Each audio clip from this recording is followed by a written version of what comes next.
Varahi silks వారి grand festive celebrations పొందండి 10,000 రూపాయలు ఆపై కొనుగోలుపై బంగారు నాణెం ఉచితంగా. చాలా మంది ఏఐ, ఒకప్పుడు ఐటీ మాట్లాడా, ఇప్పుడు ఏఐ గురించి మాట్లాడుతున్నా. ఇటీవల కాలంలో ఫస్ట్ టైం ఆర్థిక సంస్కరణలు వచ్చిన తర్వాత గూగుల్ ముందుకొచ్చి $15 బిలియన్ 1 గిగావాట్ డేటా సెంటర్, అదే సమయంలో ఏఐ హబ్ కింద విశాఖపట్నాన్ని సెలెక్ట్ చేసుకున్నారు. వీళ్ళు వచ్చిన తర్వాత చాలా మంది ముందుకు వచ్చి క్యూ కట్టారు.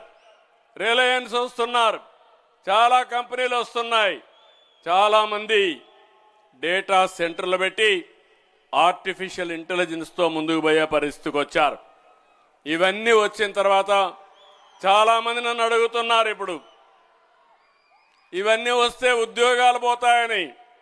నేను ఒకటే చెప్పాను, ఉద్యోగాలు ఎక్కడికి పోవు, ఉద్యోగాలు కల్పించడానికి టూరిజాన్ని ప్రమోట్ చేస్తామని ఇప్పుడు టూరిజాన్ని ప్రమోట్ చేస్తున్నాం.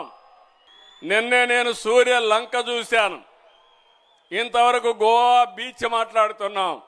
రేపు రాబోయే రోజుల్లో ప్రపంచమంతా పర్యాటకులు మన సూర్య లంక గురించి మాట్లాడే పరిస్థితి వస్తారు.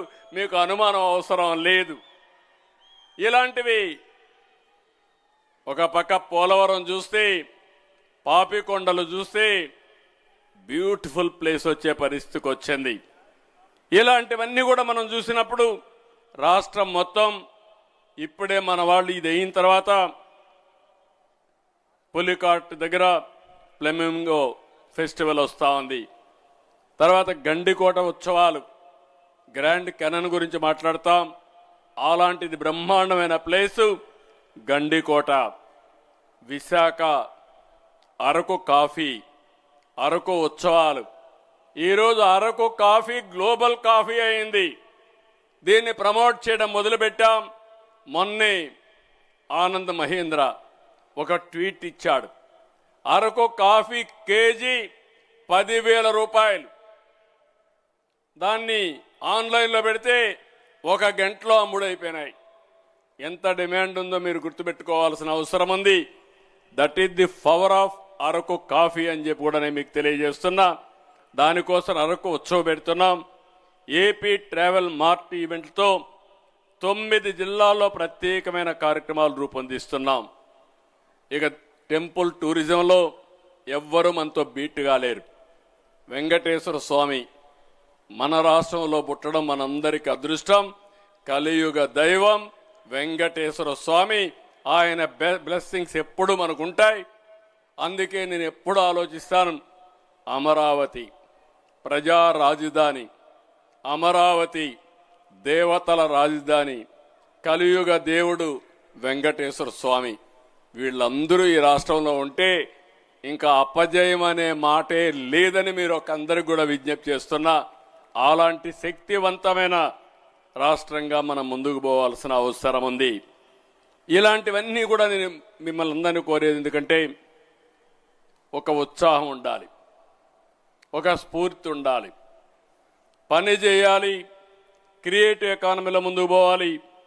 అదే సమయంలో కొంత సమయం రీఛార్జ్ కావాలి, రిలాక్స్ కావాలి. దానికి టూరిజం తప్ప ఇంకోటి లేదని చెప్పి కూడా నేను మీకు తెలియజేస్తున్నా. అందుకని నేను ఇటీవల కాలంలో మీరు చూస్తే పెద్ద ఎత్తున ఈ ఉత్సవాలు జరుపుకోవడం కాకుండా సంక్రాంతి లాంటి పండుగలను కూడా మనం జరుపుకోవాల్సిన అవసరం ఉంది. ఈరోజు సంక్రాంతి అనగానే అందరికీ గుర్తొస్తుంది గ్రామాలకు వెళ్ళడం, మనం పుట్టిన ప్లేస్కి వెళ్ళడం, అక్కడ మన అందరితో కలవడం ఒక సాంప్రదాయంగా చేసి భోగి, సంక్రాంతి, కనుమ పండుగల్ని మనం జరుపుకోవాలి. మా మిస్సెస్ అయితే 20 సంవత్సరాల కంటే ముందు ఒక సంస్కృతికి శ్రీకారం చుట్టారు. మనం ఎక్కడున్నా మన ఊరికి వెళ్ళాలని, మొట్టమొదటిసారిగా సంక్రాంతికి గ్రామాలకు వెళ్ళాలని ఒక సాంప్రదాయం నెలకొల్పారు. ఇప్పుడు రాష్ట్రమంతా మీరు చూస్తే సంక్రాంతి అనగానే ఎక్కడున్నా సరే గ్రామాలకు అందరూ వచ్చే పరిస్థితికి వచ్చారు. కాబట్టి నేను కూడా రేపు రాబోయే రోజుల్లో నారావారిపల్లికి వెళ్తా, సంక్రాంతి చేసుకుంటాం. అందరూ కూడా సంక్రాంతికి మీ గ్రామాలకు పోయి మళ్ళీ మీ యొక్క మనతో పుట్టిన వారితో మన జన్మభూమితో మమేకమై మన యొక్క సాంప్రదాయాలతో అనుసంధానం కావాల్సిందిగా మరొక్కసారి కోరుకుంటున్నా.